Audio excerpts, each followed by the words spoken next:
I think from a very early stage in life, we're taught to find home in a literal sense, finding our people, finding our clan, and finding the bricks and mortar. It's really important. Now I've got to be careful, just from my own personal museum in my mind, to not try and fall into the trap of trying to romanticize myself, because this isn't about me being better than anyone else or more morally sound at the time. I just noticed something I didn't like and I didn't agree with. When I was 24, the UK government at the time were toying with the Criminal Justice Bill that became the Criminal Justice Act. And I've been involved in things politically and with illegal raves and all of that kind of thing that were being answered and addressed by the Criminal Justice Bill. Extremely stiff penalties for anyone who flouts the new laws, and I hated it. There was a big demonstration up in London, and with me living in a village, rather large village with a university in it, there was a large contingent of people, enough to hire a coach to go to this Criminal Justice Bill demonstration that had been organised in London. And everybody was putting their name down, paying their money to go on the coach. And in the same way a friend will assume that you're going to be at the pub at 8:30 on a Friday night at certain points in your life, one of my friends, and I forget who, metaphorically had a pint on the bar waiting for me, and somebody already booked me a seat to go to this Criminal Justice Bill demonstration. And I had to say to them, no, I'm not going. And there was a lot of surprise from the person in question. And I said, no, I can't pretend that I don't understand why this has come into being, this Criminal Justice Bill. I strongly disapprove of it, but I can't pretend that I wouldn't feel hypocritical and guilty of doing something that I didn't believe in. Because as draconian and as heavy-handed as this bill that did become an act in law, as draconian and awful as it was, I could see the other side of the argument, and I was torn.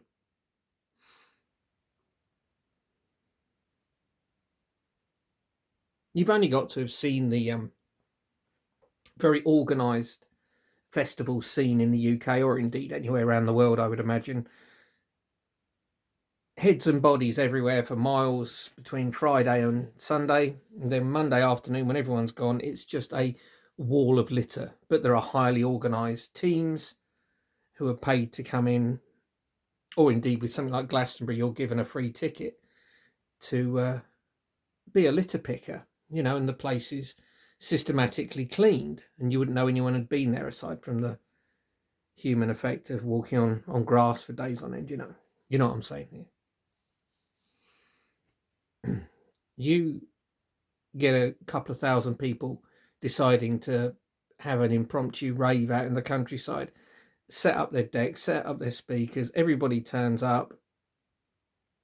It's not on land that belongs to them, it's just open land that belongs to some random farmer. The police are next to powerless to do anything. I can imagine how you'd feel. You've got to take out of the equation, it's just some rich bastard.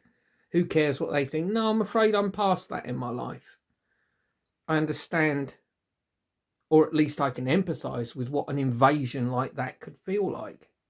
The fact that I've only got this space, this flat, my living room, my bathroom, my bedroom, and my kitchen and the hallway. That's my world. And if somebody just decided to set up some kind of entertainment in the hall that I was legally powerless to do anything with, I'd be fucking upset. And that would be the same no matter how big your land was.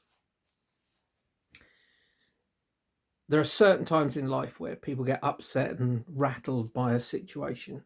And just because we don't see it their way, I think it's important to go, well, I can see how this could possibly feel a bit crap to be on the receiving end of it. And I was seen as a bit of a traitor because I openly said I don't want to be a part of this anti-criminal justice bill thing because I don't understand it for a start, and I can see why it's happening. Today I saw David Draymond. I haven't got a clue what band he's in, but he was talking to Billy Corgan from the Smashing Pumpkins. And there's a war of words going on between the whole kind of Israel and Palestine thing between this guy called David Draymond and Roger Waters from Pink Floyd. And there is just a flame war with a 7-mile divide, 7 miles into the sky divide between people online just shouting at each other about what they feel about Palestine, Israel, or the whole situation. You know how divided the world is at the moment. It's all the fault of the way people have been able to manipulate totality, via the internet. It's all the fault of the internet, or the way it's been abused. The internet's responsible for nothing. It's the way it's used. But I can remember finding it very difficult. I will go back to Draymond and Waters in a sec.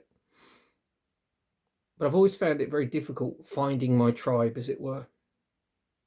I've always thought, no, just because I believe this, I'm not just going to instantly be a part of that as well. I believe in A and B, but C are rancid.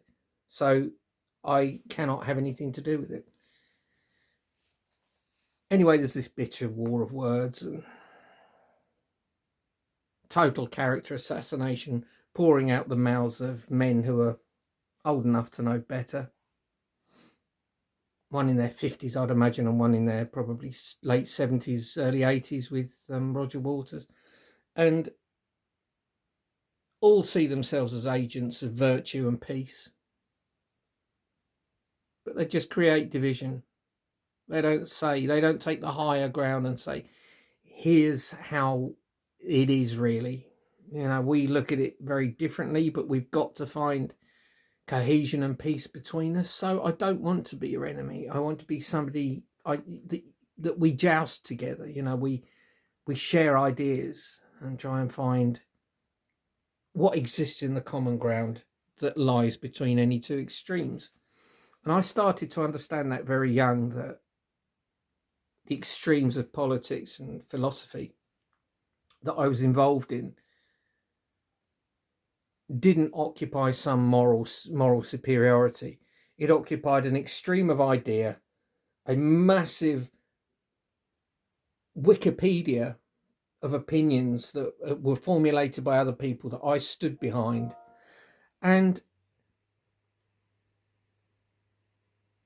I realised that a lot of it I didn't agree with in any way, shape or form. And initially I just stood there going, yeah, well, I believe it all.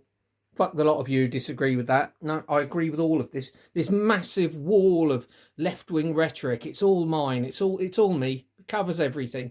And as I went through life, I started getting to points, and I'm not going to point any of them out individually and name them. But there were things where I think, yeah, well, that's right. And people deserve this, and they do deserve that. But that's really off. And then I started realising, hang on, let's look at the other side of the fence. Let's look at the right. Because I was accused of being very right-wing in the early part of the second decade of this century, when I was quite prolific on YouTube and I was getting quite a lot of views. A lot of people would hear my opinions and go, well, you're just a right-wing bigot. And the thing is, all you can do if you are a rational human being is cherry pick, because there are going to be logical and righteous things about the left and the right. I'm not talking about far left or far right. I'm just talking about the traditional concepts of the left and the right, and not even in the necessarily in the sense of politics. I'm talking about all of the stuff that we can agree on and disagree on as human beings, away from the nonsense, away from the corrupting influence of politics. And I realised that I'm an amalgam of all of it. You know, one of the ironies of aging in especially in the United Kingdom is you do get to your middle years and start to formulate ideas that are slightly more traditionally seen as right wing. Well, I don't think people should be doing that, and I do think people should be a bit quiet at that time of night. You know, you start getting these more reactionary and things that are considered reactionary, but eventually you start seeing them for what they truly are, which is pure respectful logic. Forget about the political ideology that is driving you in that direction, and just see life as something you want to express and experience from the point of view of judging every individual situation on its merits and using science and your heart and logic combined, and not letting one overtake the other. We live in an age where people's hearts, unfortunately, their hearts control so much in this world. People claiming that they are for the justice of minorities whilst trying to destroy the ability for other people to speak. I remember, and I saw a Facebook memory come my way in recent weeks, and it was something I'd written, and I haven't got a clue what it was about, but it was at some point where the I won't say the far right, the lacking in traditional right-wing values, people were up in arms about something in about 2013, 2014, and the far left were trying to, they were going out and having counter demonstrations against fascist, as they I don't think they were fascists, but far right people, they were having these demonstrations against them, and the people on the far left, who are all about freedom for all, were trying to censor and imply that these people should not be allowed a voice. And I could not, I mean, I find those people abhorrent. I'm not going to pretend those people on the far right of it all interest me in any way, shape or form. I find their ideas abhorrent, but occasionally, in the midst of it all, I can think, Christ, there's some logic in that in there. If you come 50 yards forward into the common ground that exists between all of us, the melting pot of ideas. And I've been there for a very long time. The irony. Thank you. What I saw and what I wrote on Facebook all those years ago said the irony of far left freedom fighters wanting to censor fascists, as they described them. Can no one see the irony of all this? And I have to deal with it on a day-to-day basis. For it's a self-harming aspect to myself, but I'm quite a online addict. I see what people are thinking. I see what's going on. I've changed my attitudes greatly over the years and shielded myself from the amount that the online world can damage us. But I cannot deal with extremes. People who really want to operate from the extreme. I don't have any home in the far left or even any kind of traditional left. I certainly don't have a home in the far right. There's nothing in the centre apart from a bunch of idiots who get splinters from both sides. I'm long past thinking that person who says, well, you know, I don't like to offer an opinion. I like to remain neutral. I've seen so many people using that logic, and they are doing it to show their gutlessness.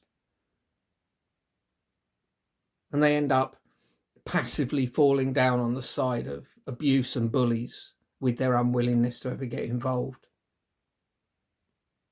this is getting towards the 15-minute mark. I don't know if this has made any sense, but some of us just don't have a home because we're not willing, or rather we're not able. This isn't a choice of moral superiority. This is something I cannot control about myself. I can't be aligned with anyone or anything in any of the extremes in society, and all we have in 2026 are extremes who refuse to acknowledge any logic in any of their perceived opponents. We're fucked.